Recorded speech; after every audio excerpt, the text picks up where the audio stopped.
Bonjour, mon invité aujourd'hui est Pierre Conessa. Bonjour Pierre. Bonjour. Tu viens de publier ce nouveau livre, Avec Dieu, on ne discute pas, chez ton éditeur traditionnel, Robert Laffont, chez lequel tu as déjà une longue liste de publications. Donc Avec Dieu, on ne discute pas. Est-ce qu'on peut dire que maintenant on est revenu aux guerres de religion ? Moi, ce qui a motivé mon analyse, c'était un peu dans la suite de la fabrication de l'ennemi, c'est-à-dire, nous évidemment sommes préoccupés par le salafisme djihadiste, mais on s'aperçoit bien que sur les autres lieux de la planète, il y a beaucoup de massacres à dimension religieuse, que ce soit celle au Myanmar ou les Rohingyas qui sont des musulmans importés depuis l'Inde par la colonisation britannique, se sont retrouvés dans ce pays au moment de l'indépendance, apatrides, etc., etc., et puis toute la mécanique ensuite de l'exclusion. Or, le bouddhisme, pour nous, c'est Mathieu Ricard et le Dalai Lama. Bon, donc on dit, tiens, oui, c'est dans bizarre, le Pacifique et voilà. Voilà. Bon, c'est tiens, ce pays. Bon, pareil pour l'hindouisme, où on s'aperçoit que quand Modi arrive au pouvoir, il commence par prendre des législations anti-musulmanes absolument fascinantes, dont une qui me laisse absolument béat, c'est le love jihad. Le love jihad, c'est une législation qu'a adoptée Modi, qui part du postulat que de jeunes musulmans sont mandatés pour séduire de jeunes filles hindouistes et ensuite de les convertir. Et donc la loi nouvelle autorise les parents à demander la dissolution du mariage. Donc je me suis dit, tiens, évidemment les évangéliques américains, mais on aura l'occasion d'en reparler. Et donc grosso modo, ça revient à interdire les mariages interreligieux ou ah oui, par à les exemple, rendre très difficiles, quoi. Mais dans la plus grande démocratie du monde. Oui. C'est encore une fois bon. Et un pays à réputation pacifique, le pays de Gandhi, etc. Pays à réputation pacifique, c'est-à-dire comme toutes les religions ont toujours été violentes dans leur passé, si vous voulez, évidemment, c'est la reconstruction mythologique qu'on fait nous après autour de ces philosophies orientales, où on va avoir, si tu veux, pareil. Il y a un moment qui a cristallisé ma réaction, mon analyse, c'est effectivement la charnière 2001-2002. Parce que sur toutes ces grandes aires religieuses, on a un certain nombre de prises de position, bon, qui effectivement, pour le cas du World Trade Center, on voit quelle est la motivation de Ben Laden, c'est l'expression politique d'une espèce de radicalisme musulman qui va cibler sur les États-Unis, mais dont les origines sont en Arabie Saoudite. Donc ça pose un problème géopolitique grave pour la politique américaine. Mais simultanément, on a quelques mois avant les talibans qui vont détruire les Bouddhas de Bamiyan. Les Bouddhas de Bamiyan étaient un reste de l'époque de gloire bouddhiste, à l'époque où Bamiyan était un grand centre monastique bouddhiste, et ça va avoir des réactions au Myanmar. C'est-à-dire, c'est au Myanmar que tout à coup, le discours bouddhiste va se radicaliser et donc viser les musulmans. Et puis, on a comme ça, pareil, des déclarations d'un rabbin radical juif, dont j'ai oublié le nom, et qui disait « Il est hors de question de rétrocéder le moindre centimètre carré de la terre qui nous a été donnée par Dieu », ce qui est une posture de négociation en général autobloquante, quoi.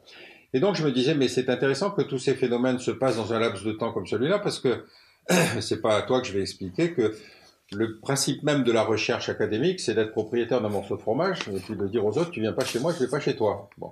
Le problème, c'est que, comme moi, je n'ai aucun morceau de fromage, si ce n'est la volonté d'aller bouffer chez tous les autres, c'est de dire, mais c'est la comparaison qui peut nous amener à relativiser, à analyser différemment, etc. Et comme nous, évidemment, étions surtout préoccupés par le salafisme, par les attentats à Paris, etc., je me suis dit, est-ce véritablement le point focal autour duquel il faut construire la réflexion? Et c'est pour ça que j'ai sous-titré Désislamiser le débat. Oui. Et effectivement, dans sa préface, Farhad Khosrokhavar dit que tu as l'avantage, tu n'es pas un chercheur en sciences sociales, mais du coup, tu as l'avantage de décloisonner un peu la réflexion et d'aller sur différents points. C'est vrai, et Farhad est justement un type que j'admire beaucoup parce que d'abord c'est un homme de terrain. Moi, mon terrain, c'était plutôt la classe politique, et donc j'étais plus... Quelques radicaux quand même, oui. Oui, mais j'avais plus l'habitude de voir comment se générer une décision politique par rapport à une réalité que quand j'étais à la délégation des affaires stratégiques, j'essayais de comprendre en rapport avec la recherche, mais on voyait bien comment une donnée, si tu veux, se délitait, soit dans le monde de la recherche, soit dans le processus qui amenait ensuite le politique à prendre une décision en disant, oui, mais attention, il y a les municipales dans 3 mois. Tu vois ce que je veux dire? C'est-à-dire, donc mon terrain à moi, c'était plutôt celui-là, et c'était intéressant d'être à l'articulation des deux. Le travers que j'énonce sur la recherche qui continue à sous-compartimenter tous les domaines en disant, attention, le véritable spécialiste, c'est lui. Et puis cette ambiance que tu connais, qu'heureusement je ne retrouve pas chez toi, c'est cette espèce de principe de l'invective, si tu veux, entre chercheurs. Tu sais, je vais pas citer deux personnes célèbres qui passent leur temps à s'invectiver sur la question de l'islamisme, savoir si c'est le radicalisme qui s'est islamisé ou c'est l'islamisme qui s'est radicalisé, enfin bref, peu importe. Mais c'est un reste d'une époque. Pour parler clair, tu fais allusion à la querelle entre Olivier Roy et Gilles Kepel. Oui, on peut les appeler comme ça, oui. effectivement. Je me dis, mais c'est fascinant. Et alors, par exemple, pour un bouquin que j'écris aujourd'hui, j'appelle Kepel, que je connais depuis une vingtaine d'années, 2 fois au téléphone, il me répond pas. Et il m'avait dit, dans le temps, tu es une des rares personnes avec laquelle j'ai pas de contentieux à Paris. J'avais dit, c'est normal, on travaille pas sur les mêmes sujets. Bon. Et 2 coups de fil, il répond pas. Un mail, il répond pas. Je lui ai envoyé un mail en disant, Gilles, je suis désolé d'apprendre que je vienne de rallier la cohorte de tes ennemis parisiens, puisque je ne le savais pas, mais il paraît donc que si tu réponds pas, c'est que j'ai dû te causer un tort que je ne connais pas, mais j'assume. On est dans cette situation d'esprit où aujourd'hui le débat politique, le débat scientifique n'est pas un débat sur l'objet, c'est un débat sur les hommes. Bon. Et du côté de la classe politique, évidemment, il se passe un phénomène qui est le court terme par rapport au long terme, c'est-à-dire que le changement géopolitique majeur qui s'est passé après 91, après la disparition de l'URSS, c'est qu'il fallait avoir une espèce de réflexion planétaire, parce qu'on se disait, si on néglige une crise à tel endroit, il va y avoir les Russes qui vont arriver, ou inversement. Bon. À partir du moment où l'ennemi principal disparaît, on a 2 catégories, un monde utile, un monde inutile. Le cas paroxystique, c'est la Somalie. On commence à y intervenir pour des raisons humanitaires, puis quand les Américains perdent 17 GI, ils se dit, oh, qu'est-ce qu'on a à faire de ces gens-là? Donc maintenant, plus personne ne s'intéresse à ce qui se passe en Somalie. Ça veut dire qu'il y a un monde inutile. Bon. C'est un peu la thèse de Jean-Christophe Ruffin dans l'Empire et les Nouveaux Barbares. Oui, je me souviens plus, j'avais lu dans le temps, mais effectivement, ça m'étonne pas qu'il résonne aussi comme ça. Et donc, le politique, maintenant, même dans les démocraties, n'est plus investi dans le long terme, parce qu'il se dit, mais si je déclenche une guerre, si je prends telle posture, qu'est-ce qu'on va penser de moi? Est-ce que je vais perdre les prochaines élections? Bon, j'en ai un exemple très caractéristique. Je fais en 2014 un rapport qui a en particulier inspiré ce bouquin sur quelle politique de contre-radicalisation en France. Un rapport demandé par une fondation privée, bref. Je sors mon truc décembre 2014. Décembre 2014, il y a les fêtes qui approchent, il y a le municipal, enfin bref, pourquoi se préoccuper de ce genre de trucs, de sujets futiles. Janvier 2015, Charlie Hebdo, ensuite le Bataclan, etc. Donc je fais une vedette. Et je suis invité par la commission consultative des droits de l'homme à Matignon, qui me disent, vous êtes la seule personne à avoir fait un rapport sur ce sujet. Je dis non, c'est pas vrai, il y a un rapport qui a été commandé à un préfet, mais il a été classé secret défense, ce qui est quand même une drôle de manière d'ouvrir un débat public, tu vois. Et je leur ai dit, mais de toute façon, ne cherchez pas à vous le procurer, il n'y a rien dedans, c'est peut-être pour ça qu'il est classé secret défense. Et je me retrouve face à des gens qui sont des plantes en pot. C'est-à-dire, les gens me disaient, mais vous vous rendez compte, monsieur, les mesures qu'on est en train de prendre, etc., ils m'ont dit même, monsieur, avec les fonctions que vous avez occupées, on ne comprend pas votre position. J'ai dit, bah justement, c'est parce que j'ai occupé ces fonctions-là que je prends ces positions. Donc, si tu veux, tu es dans un débat qui est complètement codé, qui s'est recentré sur le national, et ce qui fait que, évidemment, une grande partie de la querelle dont on parlait tout à l'heure est une querelle dont l'enjeu est strictement national et honorifique. Qui va être le conseiller du prince? Donc, moi, ça m'intéresse pas. Et par contre, ce qui m'intéresse, c'est justement d'apporter dans ce débat une relativité en étudiant d'autres radicalismes religieux. Juste un mot de définition, parce que, première remarque, Nietzsche avait annoncé la mort de Dieu, manque de chance, comme on l'avait dit en 68, tu sais, Dieu est mort, et il y avait un type qui a répondu, Dieu est mort, signé Nietzsche, et un type qui avait écrit tagué dessous, Marx est mort, signé Dieu. Bon. Et effectivement, c'est plutôt ça qui s'est passé. C'est-à-dire que depuis le 19e siècle, il y a une espèce de renouveau du religieux, mais ça tout le monde l'a constaté. Moi, ce qui me frappe, c'est la poussée des radicalismes. Qu'est-ce qui caractérise les radicalismes? C'est leur rapport à la violence. Si tu as des fondamentalismes, comme par exemple les Mormons, bon, ils font de mal à personne, ils sont au contraire plutôt même pacifistes par nature. Par contre, effectivement, dans toutes les religions sont apparues des grandes formes de légitimation de la violence à base théologique. Et ça, c'est la caractéristique qui m'a... Tu parles de reconstruction mythologique avec une mythification du passé et notamment un passé victimaire qui justifie le passage à la violence.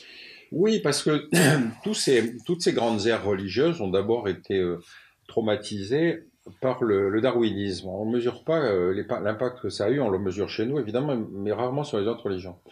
À partir du moment où un type commençait à expliquer que l'homme descendait du singe, ça remettait en question un certain nombre de principes théologiques de la création du monde. En plus, Cuvier, qui constitue sa collection d'êtres préhistoriques, si tu veux, ou même du Quaternaire, on se dit, mais donc il y avait quelque chose avant l'homme. Et comme disaient des proches, c'est ce que faisait Dieu avant la création de l'homme. C'est quand même une question importante, tu vois. Bon.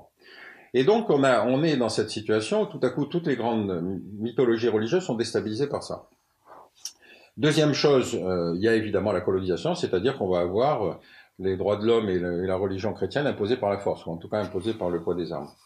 Et donc, on va avoir à peu près dans toutes les grandes aires religieuses une espèce de réaction identitaire à base religieuse. Le monde qui nous surprend le plus, c'est celui, par exemple, des évangéliques américains. Tu sais qu'effectivement, aux États-Unis débarquent les pères fondateurs, sont des protestants pour chasser d'Europe, etc. Et donc, ils considèrent que l'identité protestante, avec ses multiples écoles, est l'identité américaine. Et donc, ils ont régulièrement ce qu'ils appellent les revivals, c'est-à-dire des moments où tout à coup, il y a un sursaut du religieux et un espèce de retour identitaire. Et celui qui m'intéresserait le plus, c'est celui qui se passe à la fin du 19e, début du 20e, parce que commence à arriver en masse des Espagnols, des Italiens et des Irlandais, c'est-à-dire des catholiques. Et à ce moment-là, le durcissement autour de l'identité protestante sur le fait que les catholiques ne sont pas bienvenus dans ce pays. Rappelle-toi que quand Kennedy est élu, tu te rends compte, si c'est beaucoup plus tard, on dit, oh là là, quelle nouveauté, un catholique. Bon. Et donc, dans toutes les religions, il y a eu cette espèce de réaction qui a commencé par raconter un discours victimaire. Alors, pour les protestants, c'était relativement facile à construire. Ce qui m'a plus intéressé, c'est le discours des hindouistes. À la fin du 19e, il y a donc un type qui va vivre pratiquement jusqu'aux années 50, qui s'appelle Savarkar, qui écrit un bouquin qui va être extrêmement important dans les années 10 et les années 20, qui s'appelle Who is Hindu? C'est-à-dire qui a légitimité à être indien encore sous colonisation. Et donc, il va progressivement créer un parti de jeunes, exactement comme les jeunesses fascistes, si tu veux. Il va créer un parti politique. Et ce qui est très intéressant, c'est qu'il est politiquement opposé à Gandhi parce qu'il considère que on ne peut pas accepter que le Pakistan devienne indépendant. Parce que dans sa géopolitique, et dont vous pouvez remontrer une carte avec les cartes que je vous ai amenées, celle qui est aujourd'hui encore sur le site du BJP, du parti au pouvoir, ça inclut l'Afghanistan, le Pakistan, évidemment le sous-continent, mais aussi la Birmanie. Bon, donc on se dit, ce type avait une géopolitique qui, évidemment, dans le cadre de la décolonisation, s'opposait à la création du Pakistan, chose que Gandhi va accepter. Et Gandhi est assassiné par un disciple de Savarkar. Donc quelqu'un qui, exactement, caractéristique classique chez les radicalismes religieux, l'ennemi, c'est celui qui est de la même religion et qui est un traître à la cause. On va le connaître avec d'autres moments, avec les accords de paix de Camp David, où Sadat et Rabin qui sont assassinés chacun par un radical de leur propre camp. Et donc, on est dans cette situation où on construit un discours victimaire. Par exemple, pour rester sur le cadre de Savarkar, il explique que les 7 siècles de domination musulmane, notamment les Moghols, ont tué plus de 100 millions d'Indiens. On est très loin de la Shoah. Mais la mythologie, à force d'être répétée, devient un fait. Elle n'a jamais été étayée sur quoi que ce soit, mais ça fait rien, c'est un fait constructif de la victimologie, et donc la violence contre les musulmans est une violence légitime. Pareil dans d'autres endroits, si tu veux, où tu vas avoir avec les bouddhistes, encore une fois, l'idée que les musulmans... Mais est-ce qu'on peut ramener toutes les violences que tu écris à un moment donné que, par exemple, qu'on ne peut pas écarter l'hypothèse religieuse dans notamment la querelle sunnite-chiite, aussi bien en Afghanistan, en Syrie, en Irak, bien sûr, mais 2 questions par rapport à ça. Pourquoi il y a cette radicalisation qui n'existait pas auparavant? La différence sunnite-chiite, elle existe depuis longtemps. Il n'y avait pas autant de violence. Et on a aussi d'autres exemples de violences qui ne sont pas liées à cette division. Par exemple, Lieberman en Israël n'est pas un pacifiste, mais il est parfaitement laïque. Et on pourrait citer par exemple au Haut-Karabakh, finalement l'Iran est plutôt du côté de l'Arménie, bien que l'Arménie soit chrétienne et l'Iran chiite. Donc voilà 2 questions. Pourquoi plus de violence aujourd'hui qu'il y a quelques années? Et est-ce que cette grille de lecture de violence, j'entends que on a trop longtemps sous-estimé le facteur religieux, notamment comme tu l'expliques, du fait notamment au début du XXe siècle. Est-ce que maintenant on ne surestime pas? Écoute, de toute façon, tu sais bien que, la géopolitique est une espèce de système, en tranche napolitaine, c'est-à-dire que tu as des conflits traditionnels qui se pérennisent, des conflits nouveaux qui apparaissent, etc. Bon, moi j'ai évidemment focalisé l'explication autour de la question du radicalisme religieux parce que je lisais très souvent que la religion était instrumentalisée par le politique et moi j'arrive à la conclusion contraire. Je trouve que c'est la religion qui instrumentalise le politique aujourd'hui. Et comme on a considéré dans une vieille tradition sociologique du 19e siècle que la religion était un phénomène résiduel, qui était le résultat des conditions sociales, économiques, etc., on est parti sur l'idée que tous les salafistes qui pouvaient faire commettre des attentats ne pouvaient être que des types de banlieue, tu vois. Bon. Or, le 11 septembre, c'est 15 Saoudiens qui avaient aucun problème de niveau de vie, tu vois. Donc, on était dans des problématiques dans lesquelles le religieux était une conséquence induite. Moi, ce qui m'a frappé, encore une fois, par la comparaison internationale, c'est le fait que le religieux a une dimension qui est reconnue, d'ailleurs c'était ce que disait Kant, hein, qui a sa propre logique, et que, bref, il faut reprendre une partie de notre argumentaire. Ça ne veut pas dire que j'explique toutes les crises de la planète, mais enfin, quand tu vois qu'à Anderlecht, tu vas avoir un sunnite qui va attaquer la mosquée chiite d'Anderlecht parce qu'il veut venger ses camarades sunnites qui sont poursuivis par Bachar el-Assad alaouite, je te dis qu'il vaut peut-être mieux qu'on s'en préoccupe, mais sous cette dimension-là, quoi. Et pourquoi notamment ce clivage chiite-sunnite, mais tu cites d'autres radicalismes, pourquoi l'hindouisme est plus radicalisé aujourd'hui qu'auparavant, pourquoi le clivage sunnite-chiite est plus violent qu'auparavant, alors qu'il existe depuis longtemps? Qu'est-ce qui a amené du fondamentalisme? Tu citais l'exemple des Mormons. Comment expliquer que des religions fondamentalistes deviennent violentes? Écoute, bon, pour le cas particulier des sunnites chiites, grosso modo, l'Iran devient la puissance chiite au XVIIe, XVIIIe siècle avec les Safavides. À ce moment-là, effectivement, ils vont vouloir se différencier parce qu'ils sont iraniens, ils sont pas arabes. C'est difficile à intégrer, mais c'est quand même une dimension essentielle. Et donc, ils vont devenir les champions de l'identité chiite. Pardon. Bon, ouais. Mais surtout, ce qui va être le grand traumatisme... En fait, au départ, c'est un projet presque national aussi. Ah bah oui, absolument, oui, c'est ça. C'est pour ça que l'articulation du religieux et du politique est une question fondamentale, parce que tu te demandes si c'est effectivement le fait premier, c'est le nationalisme qui va se trouver une forme religieuse, ou si c'est l'affirmation religieuse qui va créer l'identité. Bon. Et donc, sans remonter si loin, si tu veux, l'année traumatique, pour tout le monde, c'est 1979. Pourquoi? Parce que il va y avoir la révolution iranienne en février, c'est-à-dire tout à coup, les chiites, et avec l'ayatollah Khomeini, se proclament les défenseurs de l'islam. Alors ça, c'est gênant pour les Saoudiens, tu sais, ils sont de l'autre côté de la mer, enfin bref. Et en plus, ils réclament quelque chose qui est par nature une injure aux Saoudiens, c'est qu'ils demandent une gestion collective des lieux saints, par tous les musulmans, y compris les chiites. Bon. Deuxième phénomène, il y a l'occupation de la Grande Mosquée. L'occupation de la Grande Mosquée. La même année. La même année, oui, absolument. Et l'occupation de la Grande Mosquée n'est pas le fait de laïcs saoudiens, c'est le fait d'élèves du grand moufti qui s'appelle Ibn Baz, qui sortent de ces écoles et qui considèrent, et en affirmant que les Saouds ne sont pas des descendants du prophète, et donc il faut reprendre la légitimité politique. Bon. Alors il y a un phénomène qui est assez drôle parce que donc les occupants, je crois qu'ils sont 19 qui occupent la grande mosquée pendant le pèlerinage. Enfin, ils occupent les 4 tours, ils tirent sur la foule, etc. Ça crée un phénomène absolument incroyable de panique de foule, etc. Mais le régime est bloqué par le fait que comme c'est un lieu de pèlerinage, normalement, l'usage de la force est interdit. Donc, il faut pouvoir faire intervenir les forces spéciales saoudiennes. Bon, tout un coup, ils se font gonfler, mais enfin, bref, peu importe. Mais il lui faut une légitimité religieuse. Donc il va s'adresser à la hiérarchie religieuse wahhabite, qui a quand même quelques intérêts liés avec le régime, et qui disent, mais ces gens-là occupent la grande mosquée en prétendant que le Messie est de retour puisqu'il fait partie de l'équipe.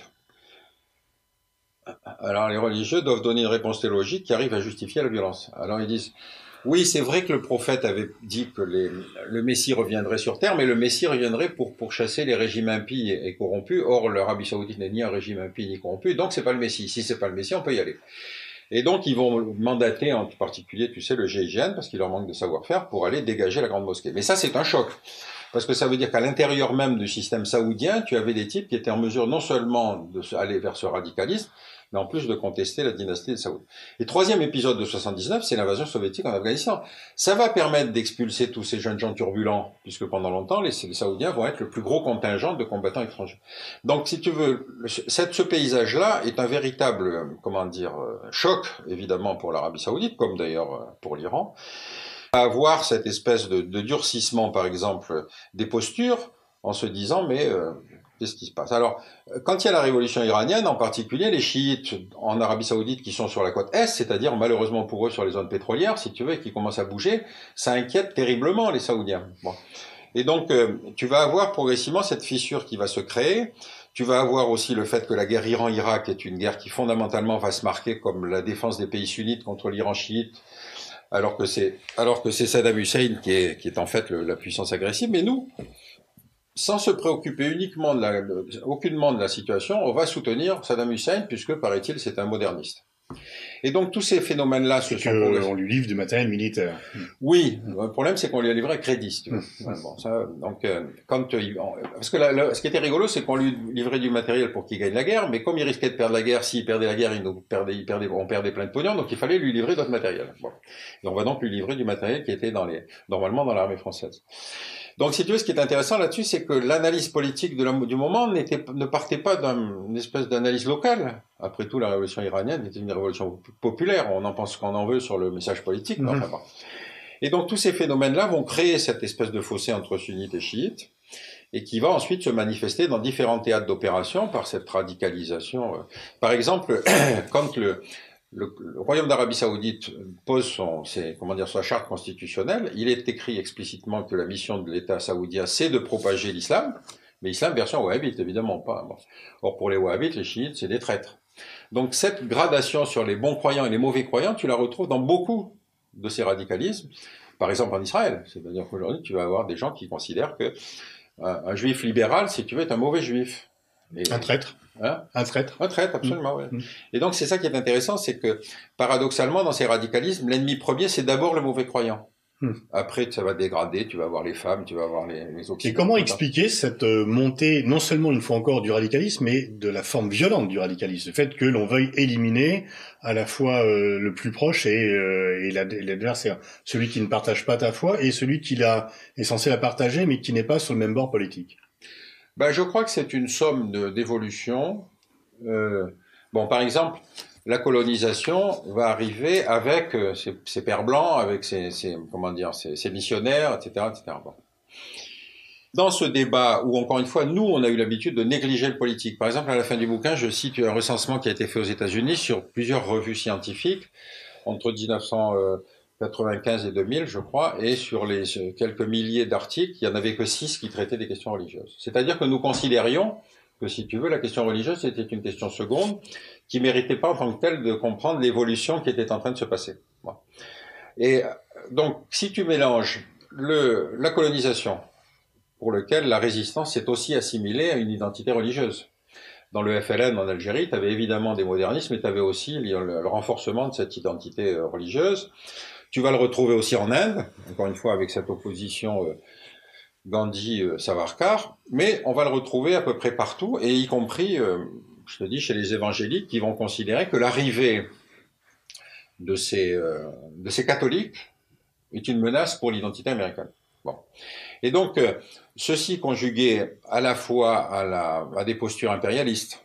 Par exemple, les Américains, il y a toute une école de géopolitique qui considère que les États-Unis ont été créés autour du principe de la destinée manifeste, que tu connais, c'est-à-dire les Américains sont là pour apporter la démocratie et le bien dans le monde. Alors, ils commencent par massacrer les Indiens, parce que ceux-là, ils occupaient un peu d'espace, mais tout ça autour de l'idée de la destinée manifeste. Et puis ensuite, ça va s'exporter vers l'Amérique latine, etc. Le tout devenant une espèce de véhicule qui, encore une fois, va imposer le mode de vie américain, c'est-à-dire en particulier aussi l'identité religieuse. Aujourd'hui en France, par exemple, tu as plus de conversions vers l'évangélisme que vers l'islam. Mais bon, c'est l'islam qui fait peur. Ouais.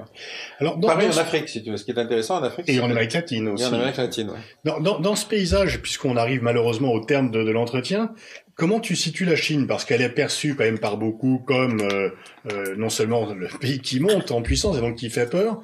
Comment tu articules la perception d'une menace chinoise et la perception de la question religieuse?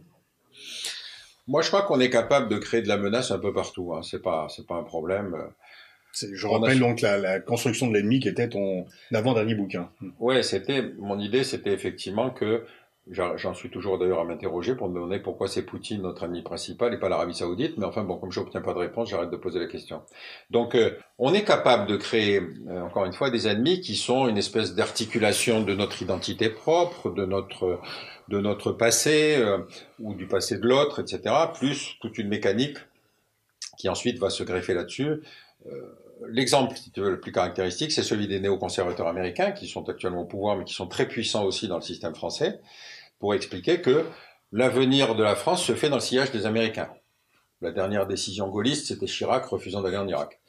Or, tu as vu le succès du suivi américain en Irak, en Syrie, les attentats, etc. etc. Donc, tu te dis, est-ce que la géopolitique ou l'analyse stratégique est une étude de rationalité partant d'une crise, ou est-ce qu'elle est au contraire un espèce de débat interne à la capitale et dans le monde des grandes puissances, pour se dire, si les Anglais font ci et nous on fait ça, ça va être, peu importe que ce soit en Birmanie ou ailleurs, tu vois, c'est un espèce de terme de comparaison entre grandes puissances. Mais le problème, c'est que les autres sont pas au courant, que c'est les grandes puissances qui doivent faire la planète. Et donc, tu as eu partout des retours identitaires. Ben, on le voit évidemment dans le monde arabe et dans le monde arabo-musulman. Prenons le cas de la révolution iranienne. La révolution iranienne, l'histoire iranienne, c'est quelques dates importantes. 1953, le régime de Mossadegh nationalise le pétrole, donc immédiatement coup d'État organisé par les Britanniques et les Américains.